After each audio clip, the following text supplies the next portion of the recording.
औज़ुबिल्लाहि मिनश्शैतानिर्रजीम बिस्मिल्लाहिर्रहमानिर्रहीम। अस्सलामुअलैकुम। शोहर को काबू करने से मुराद शोहर की तरफदारी और मोहब्बत हमेशा के लिए हासिल करना है, जो कि जायज़ है। लेकिन अगर कोई खातून ये चाहती है कि उसका शोहर हमेशा उसके कंट्रोल में रहे और उसकी हर जायज़ और नाजायज़ बात को गुलामों की तरह मानता रहे, तो उसकी इस्लाम हमें इजाज़त नहीं देता। इसी वजह से बाज़ ख़वातीन को वज़ाइफ में कामयाबी हासिल नहीं होती। लिहाजा वज़ाइफ को अगर दुरुस्त हाजत की नियत करके सर अंजाम दिया जाए तो ऐसे वज़ाइफ में ख़वातीन को कामयाबी ज़रूर हासिल होती है। लिहाजा शोहर के हवाले से आपकी दुरुस्त हाजत ये होनी चाहिए कि आपका शोहर हमेशा आपसे मोहब्बत करे और वो आपकी जायज़ बात को हमेशा माने। लिहाजा शोहर की मोहब्बत हमेशा के लिए हासिल करने की बेहतरीन दुआ हस्बुनल्लाहु व निअमल वकील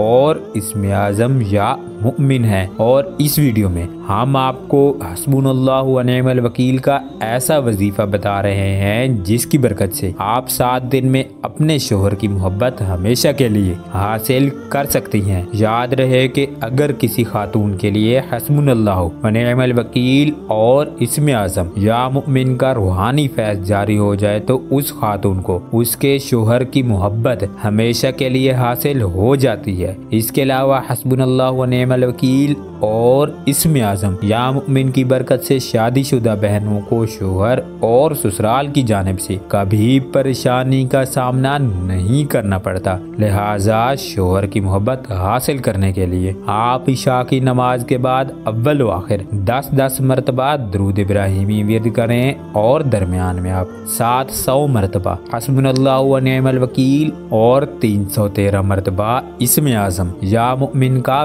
विर्द करें। और ये वजीफा आप इसी तरह 7 दिन तक जारी रखें। 7 दिन के बाद आप रोजाना 10 मरतबा दुरूद इब्राहिमी और 100 मरतबा हस्बुनल्लाहु व निअमल वकील और इस्म आज़म या मुमिन को 41 मरतबा विर्द करने की आदत बना लें। इंशाअल्लाह ये वजीफा मुकम्मल करने के बाद आपको आपके शोहर की मोहब्बत हमेशा के लिए हासिल हो जाएगी। ये वजीफा करने के बाद शोहर नजरेबद, काला जादू, हादसा और गैर औरत की मोहब्बत से हमेशा महफूज रहता है और उसे इज्जत और कामयाबी भी हमेशा मिलती है। इसके अलावा जो बहनें हस्बुनल्लाहु व निअमल वकील का वजीफा कर लेती हैं उसके शोहर को तमाम जिंदगी रिज़्क़ के हवाले से किसी भी किस्म की परेशानी का सामना नहीं करना पड़ता।